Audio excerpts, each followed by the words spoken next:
기도하고 말씀 전하겠습니다. 하나님 감사합니다. 우리를 주님을 예배하는 이 아름다운 시간에 불러주심을 감사하고 주님을 사랑해서 나오신 모든 성도님들의 마음과 영혼과 가정 속에 하나님 주님께서 임하셔서 주님의 선한 뜻을 이루어 주시옵소서. 오늘 전해지는 말씀을 통하여 우리가 주님 앞에 더 한 걸음 나아가며 더 충만해지고 성장하여져서 주님의 기쁨이 되어지는 인생 되게 하여 주시옵소서. 예수님의 이름으로 기도했습니다.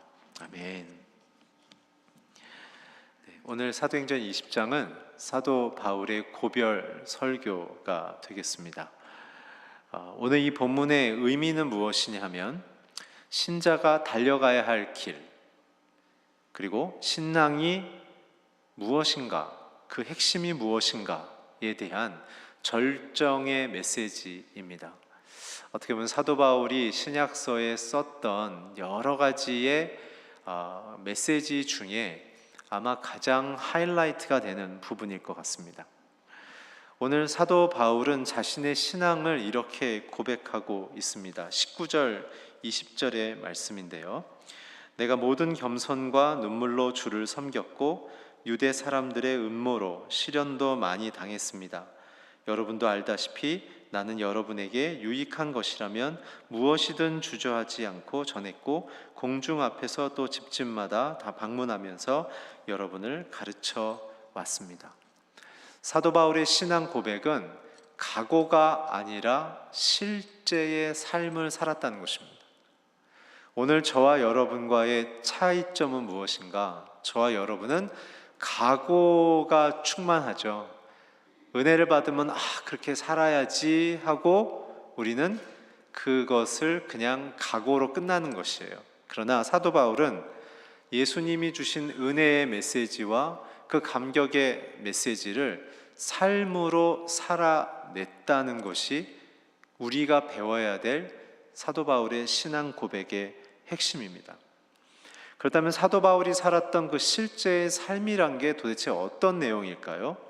오늘 본문 27절, 28절인데요. 나는 하나님의 뜻을 주저함 없이 여러분에게 전파했기 때문입니다. 여러분은 자신의 양떼를 잘 살피고 조심하십시오. 성령께서 여러분을 감독자로 세우셔서 하나님께서 자기 피로 사신 교회를 돌보게 하셨습니다. 사도 바울이 살아낸 실제의 삶은 한 단어로 정리할 수 있는데 그것은 바로 사명자, 사명을 받은 자. 조금 더 구체적으로 얘기하자면 목자의 삶입니다. 오늘 우리가 읽은 모든 본문의 그 메시지가 가르치는 방향은 무엇이냐면 예수를 믿었다면, 예수를 만났다면 신자는 어떻게 살아야 하는가? 목자의 삶을 살아야 한다는 것이죠. 자기에게 맡겨진 양떼들, 그리고 양떼가 모여있는 교회 공동체를 돌봐야 한다는 것입니다. 이 얘기는 무엇일까요? 자신의 가정과 우리가 모이는 순과 그리고 우리가 모이는 온누리교회 전체 공동체를 예수님의 목자의 마음으로 살피고 돌보며 헌신해야 된다는 것입니다. 그렇지만 우리의 약점은 무엇입니까? 우리는 다스리는 데만 관심이 있고 돌보는 데는 별로 관심이 없어요.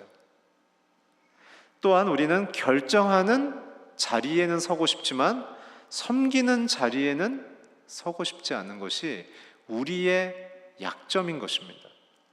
따라서 사도 바울이 우리에게 가르쳐주는 신자의 삶의 이 본질이 무엇일까?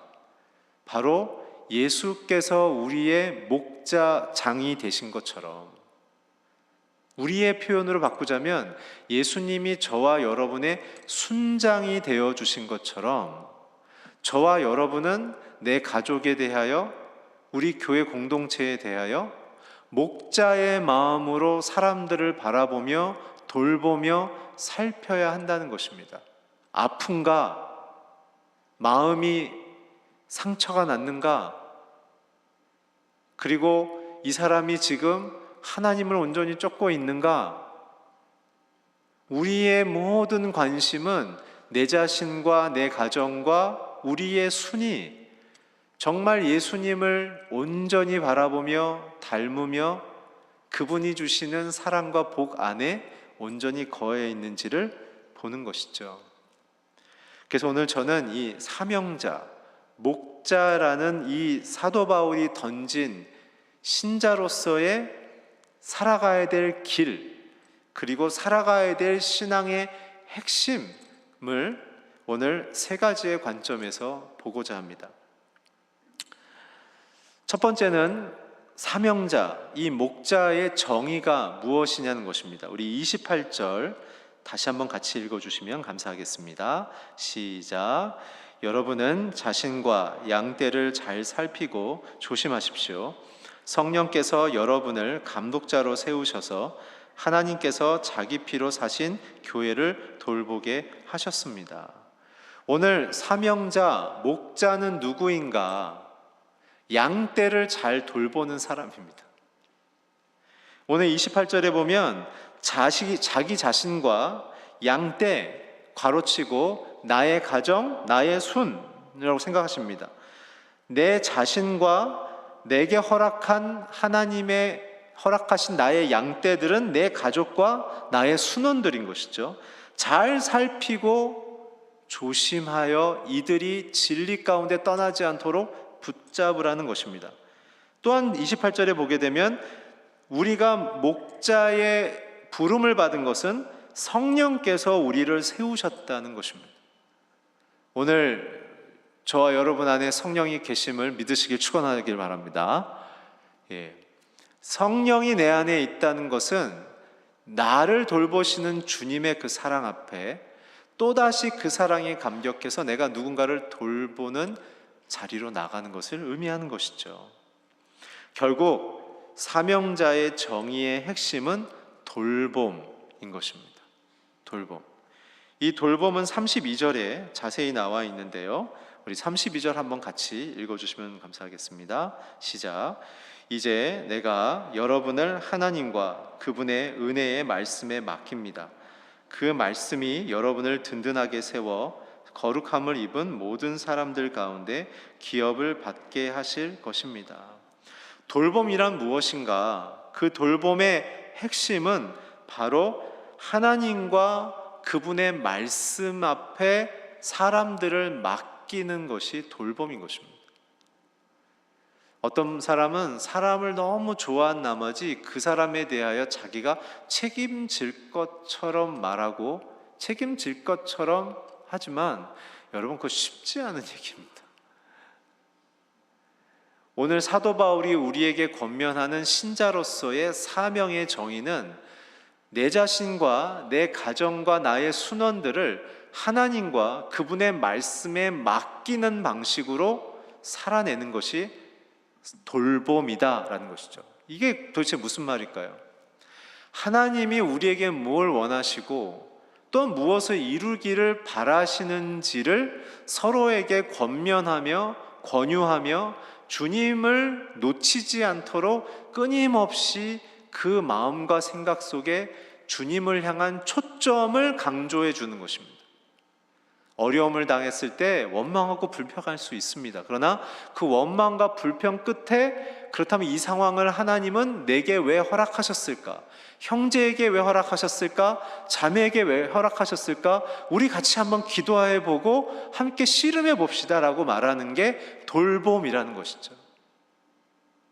네가 왜 그런 일을 당했어? 그 사람은 왜 너한테 그런 일을 했니? 라는 말은 별로 도움이 안 돼요. 오히려 우리는 내게 허락한 이 상황을 하나님과 그분의 말씀 속에 그 의무를 찾아가며 성장할 수 있도록 우리 자신을 주님께 맡기는 것이 우리에게 요청되어지는 돌봄의 기준이자 내용인 것이죠. 따라서 사랑하는 성도님들, 오늘부터 저와 여러분의 입술 속에 나의 가족과 나의 순원 안에 모든 상황과 모든 형편 가운데 도대체 하나님이 이 사람을 어떻게 복의 자리로 이끌기를 원하셔서 이 상황과 이 일을 겪게 하시는지를 바라보는 눈이 열리시길 주의 이름으로 축복합니다. 원망과 한숨 뒤에는 하나님의 약속이 있는 것입니다. 그러기에 우리는 그 약속으로 나아갈 수 있도록 우리 서로 손을 잡고 서로 손을 놓치지 않고 서로를 그 약속의 자리로 이끌어 나가는 것이 돌봄인 것이죠. 때를 어떤지 못 어떤지 서로를 격려하고 위로하고 힘을 주십시오.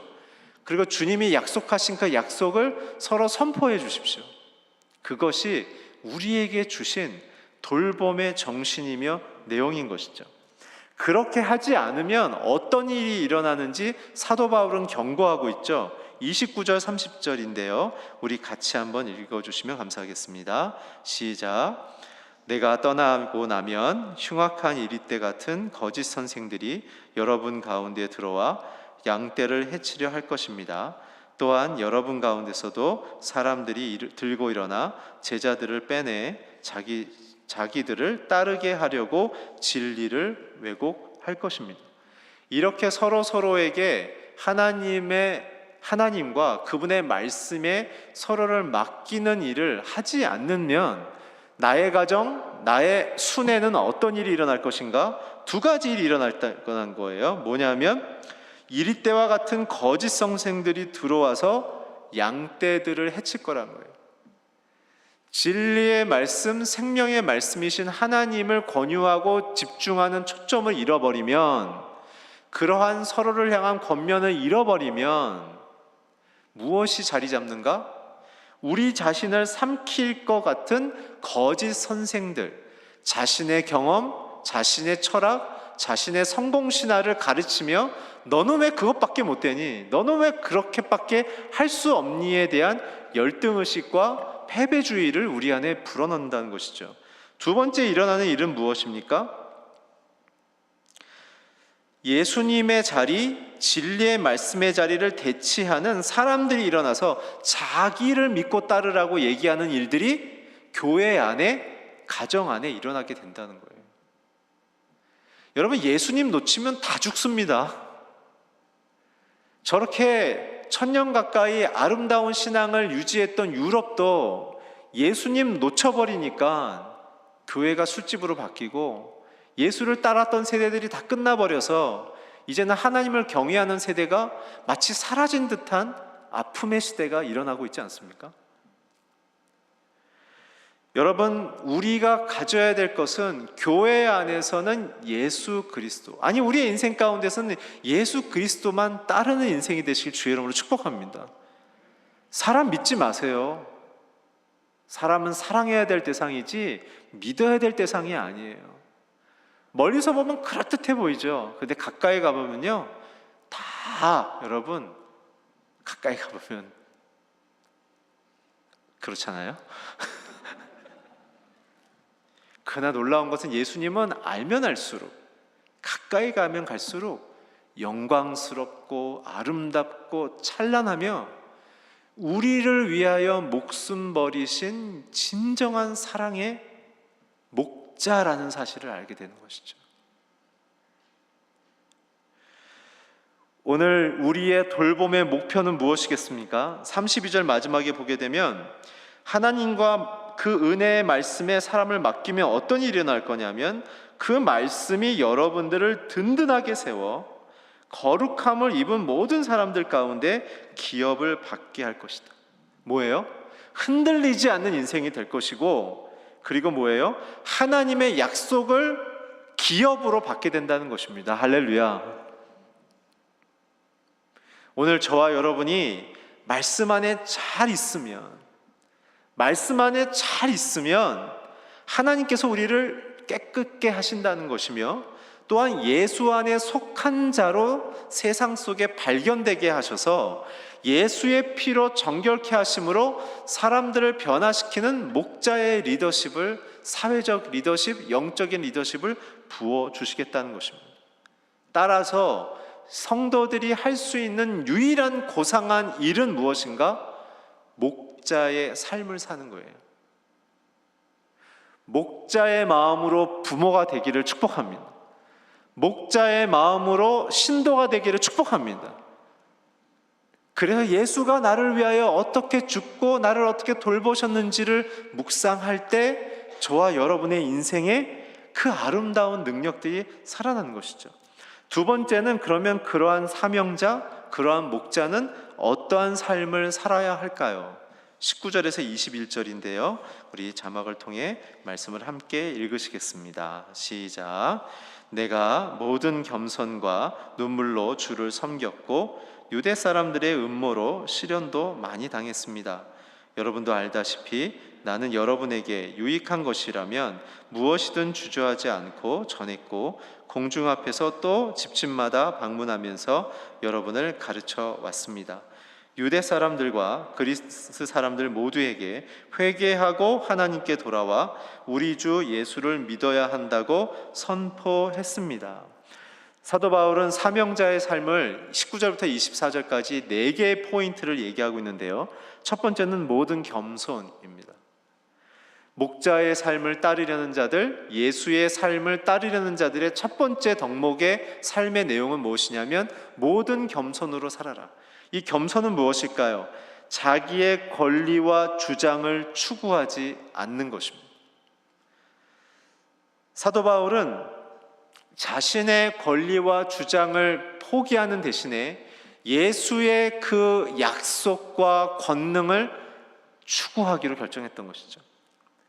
사도 바울은 로마서 12장 16절에 우리에게 또 이런 얘기를 합니다. 무엇이냐면 높은 데 생각을 두지 말고 낮은 데 생각을 두라고 얘기하는 거예요. 높은 데 생각을 두지 말라는 건 무엇일까요? 자기를 증명하고 자기의 인정을 추구하려는 삶을 사는 것이죠. 사람들이 나를 누구라고 얘기하느냐, 사람들이 나를 얼마나 인정해 줄 거냐. 그래서 사람들은 생각해요. 큰 집에 살면 사람들이 나를 존경할 거다. 좋은 차를 타면 사람들이 나를 존경할 거다. 좋은 직장을 가지면 사람들이 나를 멋있게 생각할 거다. 여러분들, 제가요 목회하면서 발견한 놀라운 비밀이 있어요. 물론 그런 자리에 있으면 더 많은 영향력을 줄 수 있기 때문에 efficiency, 효율적이고 효과적인 인생을 살 수 있는 것은 맞습니다. 근데 여러분, 제가 보니까 남자들은 인생의 성적표가 두 군데서 나타나는 것 같아요. 첫 번째는 은퇴한 이후에도 사람들이 내게 연락하는가? 두 번째는 나의 장례식 때 사람들은 나를 어떻게 기억할 것인가? 제가 목회자로서 많은 사람들을 섬겨보고 지켜본 결과 어떤 자리와 어떤 모양새에 있던지 간에 사람들을 마음을 품어 진정어리게 사랑하고 섬기고 돌봤던 분들은 사회적인 스테이터스가 어떻게 변하든지 간에 사람들이 변함없이 그 주위에 있는 거예요. 제가 인상적이었던 두 분이 있는데, 한 분은 둘 분 다 이제 직장에서 생활할 때 다 이렇게 회사의 의견을 결정할 수 있는 그러한 중책에 있는 분들이었는데, 한 분은 그 중책 속에서도 자기 부하 직원들을 전도해서 1:1 양육을 하시는 집사님이셨어요. 근데 그분의 간증을 제가 들었어요.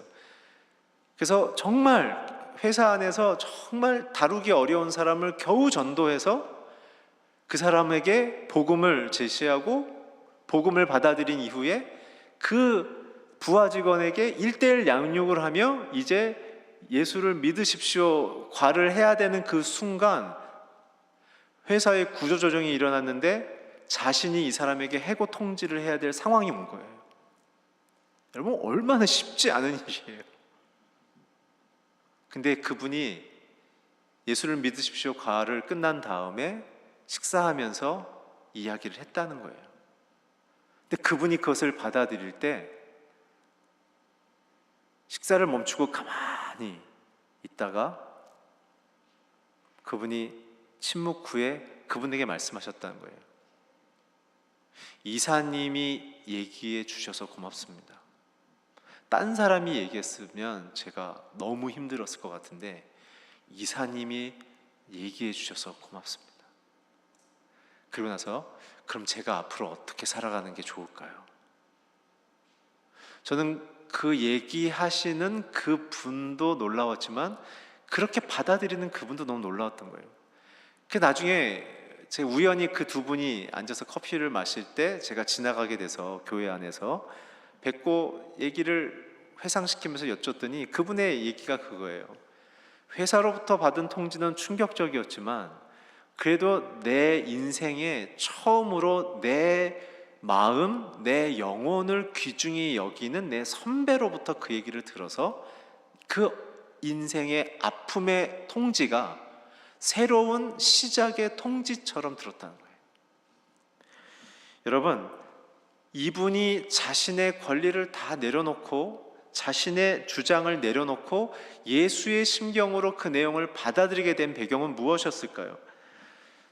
자신의 직장의 선배가 모든 권리와 주장을 내려놓고 자기의 영혼과 마음을 사랑해 주었기 때문에 그 인생의 가장 고통스러운 순간 서로의 마음이 통하고 예수 그리스도를 중심으로 두 사람이 다시 한번 진심 어리게 만나게 됐다는 것이죠. 오늘 저는 이러한 역사가 여러분들의 가정 안에, 우리 밴쿠버 온누리교회 안에 일어나길 주의 이름으로 축원합니다. 여러분들을 통하여 사람들이 예수 그리스도를 만나고 위로를 얻고 여러분들이 예수님을 온전히 따르고자 하는 그 겸손한 마음으로 사람들을 대할 때 여러분들을 통하여 기적의 역사가 일어나길 주의 이름으로 축복합니다. 또 한 분은요, 한국 사회에서 입지전적으로 평사원으로, 그것도 지방대 출신으로 평사원으로 대기업에 들어가셨는데 사장으로 은퇴하신 분이 있어요. 근데 이분을 보면서 제가 가만히 보니까 은퇴한 이후에도 계속 직장에 있는 사람들을 전도하고 사람들을 돌보고 계시더라고요. 그러니까 이 두 분의 특징은 자신이 있는 위치에 집중하는 것이 아니라 자신을 그렇게 세우신 예수님에 집중함으로 온전히 자기를 내어드렸던 것이죠. 복음을 위해 자기의 권리와 영광을 포기한 예수님처럼 자기의 인생에 맡겨진 가족들과 순원들을 위하여 자기의 모든 권리와 주장들을 포기하고 예수를 주장하는 인생으로 살아가기. 예수님이 그러한 모범을 보이시지 않았습니까? 마태복음 11장 29절에 보면 예수님은 비천한 자에게 찾아가서 그들을 돌보고 그들을 먹이고 그들과 생활하셨다는 것이죠. 오늘 우리의 마음과 눈이 하나님의 마음과 눈으로 배워서 우리에게 주어진 가족과 순원들을 그렇게 겸손히 사랑하기를 주의 이름으로 축복합니다. 두 번째 내용은 무엇이냐면 모든 겸손과 그 다음에 눈물이라는 단어가 있어요. 이 눈물, 사도 바울의 눈물의 의미를 사도행전과 고린도 전후서와 다른 서신서들을 통해 다 함께 훑어보면 이러한 내용입니다. 두 가지인데요. 예수를 믿는 성도들이 더 온전해지기 바라는 간절한 눈물. 두 번째 눈물은 자기를 비방하는 사람들을 위한 중보의 눈물이었던 것이에요. 여러분, 처음은 좀 할 수 있겠지만 두 번째는 쉽지 않은 눈물이죠. 예수님도 성경에 보면 세 번의 눈물을 얘기하시는데요. 첫 번째는 나사로가 죽었을 때, 두 번째는 예루살렘 속으로 이제 십자가를 지러 가실 때 예루살렘아 예루살렘아 하며 우셨죠. 세 번째는 나인성 과부의 딸이 죽었을 때 예수님이 우셨어요. 왜 그랬을까요? 진정한 생명이 없음에도 영혼을 살 것처럼 하나님을 찾지 않는 그 교만한 그들의 인생, 위태로운 인생을 보시면서 애통해 하셨던 것이죠. 오늘 사도 바울이 목자로서 살 때 일어나는 두 번째 눈물은 무엇이냐면 내 가족과 내 교우들을 향하여 흘리는 중보의 눈물이 있느냐라는 거예요. 영혼이 회복되어지고 영원히 예수를 닮아가고 영원히 하나님의 창조의 목적대로 아름답게 주의 복음을 전하기 위하여 아직도 부족한 내 자신과 내 가족과 내 교우들을 위하여 눈물로 기도하는 간구가 우리 안에 있느냐는 것이죠. 나를 괴롭히고 나를 힘들게 하는 사람을 향하여 눈물로 그가 하나님 앞에 온전해지기를 바라는 중보의 눈물의 기도가 우리 안에 있느냐는 것입니다. 그것이 목자의 위치며 자리인 것이죠. 세 번째는 시험과 인내입니다. 19절을 보게 되면 유대 사람들의 음모로 시련도 많이 당했습니다 라고 얘기하죠. 시험과 인내, 그것은 사람들로부터 비난을 받는 것을 견디는 것뿐만 아니라 그 견딤 속에서도 주님을 섬기며 주의 사랑을 전하며 주님의 마음을 사람들에게 나누는 주를 섬기는 삶을 포기하지 않는 것이에요. 여러분들이 잘 아시는 것처럼 사도 바울도 굉장히 큰 고난들을 많이 당하지 않았습니까? 그 중에 한 포인트는 39대를 맞는 이 매질을, 태형이라고 그러죠. 매질을 5번이나 받았고 그 가운데 사도 바울이 코마에 빠진 상태도 있었지만 사도 바울은 그 시련을 준 사람들을 향하여 저항하고 공격하는 마음이 아니라 오히려 복음을 전하며 또 다른 곳을 향하여 나아가는 주를 섬기는 마음으로 그가 섰다는 것이죠. 예수님도 이런 마음을 우리에게 모범을 보이셨죠. 마가복음 10장 45절에 보면 인자는 섬김을 받으러 온 것이 아니라 사람들을 구원하기 위하여 자기의 생명을 내어주려고 왔다라고 얘기하셨지 않습니까? 여러분, 예수님을 깊이 사랑하는 성도님들의 삶을 보게 되면 무엇을 발견하는가? 바로 구원을 위하여 생명을 내어주는 것처럼 내게 유익이 생기진 않지만 누군가를 살리기 위하여 자기의 시간, 자기의 재정, 자기의 재능을 쓰는 사람들이 된다는 것이에요. 이 사명자의 삶의 마지막 네 번째는 무엇이냐면 가르침과 생명의 열매를 맺기에 충만한 사람들이에요. 20절에서 21절에 보게 되면 뭐예요? 공중에서도 복음을 전했고 집집마다 방문하면서도 복음을 가르쳤습니다. 그리고 유대 사람이나 그리스 사람 대상을 가리지 않고 모두 회개하여 하나님께 돌아와 예수 그리스도를 믿어야 하는 이 복음을 증거했다는 것이죠. 사도 바울이 가르치는 이 목자의 삶의 네 번째는 뭐냐면 유익한 주의 복음이 있다면 용기를 가지고 복음을 전하라. 눈치 보지 말고 가르쳐라는 것입니다. 저는 저와 여러분의 가정과 순이 이렇게 됐으면 좋겠어요.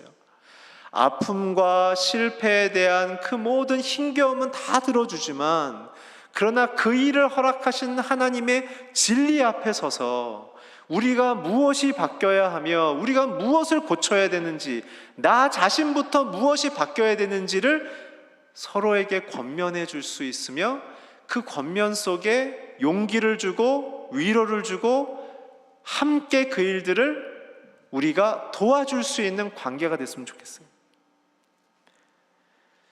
저는 이것이 리더십의 핵심이라고 생각합니다. 예수님도 끊임없이 사람들을 향하여 나아갈 때 대상을 가리지 아니하셨고 시간을 가리지 아니하셨고 그리고 거리를 마다하지 않고 끊임없이 사람들을 향하여 나갔다는 것이죠. 그래서 예수님이 사람들에게 가르쳤던 것은 바로 회개였던 거예요. 자신의 죄를 깨닫고 자신의 잘못됨을 깨닫고 하나님께로 돌아가기. 그래서 하나님 나를 고쳐주십시오. 죄를 고쳐달라는 게 아니라 나를 먼저 고쳐달라고 얘기하는 것이죠. 그것이 우리에게 주신 사명자의 삶인 것입니다. 저는 오늘 이 본문의 말씀이 앞으로 벤콩 온누리교회 리더십의 표지가 되기를 바랍니다. 그리고 우리가 나아가야 될 공동체의 삶의 목표가 되기를 바랍니다. 예수 믿고 우리가 해야 될 게 뭐가 있을까요, 여러분? 예수 믿고 우리가 해야 될 게 뭐가 있을까요, 여러분? 목자가 되는 것밖에 없어요. 예수님이 우리에게 명령하신 것은 딱 하나밖에 없어요. 내 양을 치라, 내 양을 먹이라, 내 양을 돌보라. 말씀과 하나님 앞에 사람들을 맡기라는 얘기죠. 교회가 할 수 있는 유일한 일, 사람들을 돌보고 살리고 하나님 앞에 헌신케 만드는 일, 그래서 그 한 사람 한 사람이 주님의 또 다른 작은 목자가 되어서 주님의 생명을 전하는 하나님의 생명의 통로가 되는 일, 그것이 교회가 하는 일, 그 하나밖에 없는 것이에요. 저는 이제 우리가 팬데믹 이후에 두 번째 학기를 맞이하게 되는 이제 9월의 학기를 우리가 향해 가고 있습니다. 진심 어리게 부탁드립니다. 교회가 교포 동호회가 되지 않기 바랍니다. 교회가 사람들을 바라보는 곳이 되지 않길 바랍니다. 교회는 우리를 위하여 목숨 다하신 예수 그리스도만을 고백하며 그분이 나를 위하여 죽고 부활하셨음을 선포하며, 그래서 저와 여러분 안에 있는 모든 어둠과 죄악을 물리치셨고 정복하셨음을 서로에게 증거함을 통해 살아나는 일들을 격려하는 곳입니다. 그래서 이제 2학기 때부터는 모든 순들이 오늘 사도 바울의 모범을 쫓아 모든 겸손으로, 눈물로, 그리고 사명자의 그 진리의 삶을 쫓아 서로를 격려하며 예수 그리스도를 권면하며 서로가 예수를 따르길 돕고 사랑으로 이끌어주는 공동체가 되길 주의 이름으로 축복합니다. 매주 모이시길 바라고 서로가 예수를 온전히 바라볼 수 있도록 격려하시길 바라고 서로를 사랑으로 품는 공동체로 함께 출발했으면 좋겠습니다. 교회가 할 수 있는 일은 다 하나입니다. 천지의 창조주시고 오늘도 살아계셔서 이 땅과 열방을 다스리시며 오늘도 나를 사랑하셔서 그 일을 선포하라고 이끄시는 작은 목자의 삶을 살아가도록 주님이 우리를 부르고 계신다는 것이죠. 잊지 마십시오. 저와 여러분의 진정한 순장은 예수 그리스도십니다. 그러기에 우리에게 세워주신 이 귀한 순장님들 잘 따르시고 순장님들을 통하여 함께 순히 예수 그리스도를 중심으로 하나됨을 통해 우리가 이제 하나님이 우리 공동체에 주실 꿈들을 함께 꿔야 되지 않겠습니까? 우리를 어떻게 쓰시길 원하시고 어떻게 우리를 이끄시길 원하시는 그 하나님의 비전에 이제 우리가 관심을 두고 마음이 뛰기 시작해야 되지 않겠습니까? 그 출발점은 순이며 그 출발점은 나의 가정인 것입니다. 그것이 우리의 삶의 사역의 현장이며 선교의 현장인 것입니다. 사랑하는 성도 여러분, 오늘 저와 여러분의 인생이 그렇게 살아가길 바랍니다. 마지막으로 그렇게 살기 위해서는 사명자의 각오와 길이 무엇일까요? 오늘 22절부터 25절까지 함께 읽어주시면 감사하겠습니다. 시작. 그리고 지금 나는 성령의 강권하심 가운데 예루살렘에 가려고 합니다. 그래서 그곳에서 내가 무슨 일을 당할지는 알 수 없습니다. 오직 내가 아는 것은 어떤 도시에 가든지 감옥과 고난이 나를 기다리고 있을 것을 성령께서 내게 증언해 주실 뿐입니다. 그러나 나는 내가 달려갈 길과 주 예수께서 내게 주신 사명, 곧 하나님의 은혜의 복음을 증언하는 사명을 다 완성하기 위해서라면 내 생명을 조금도 귀한 것으로 여기지 않습니다. 아멘.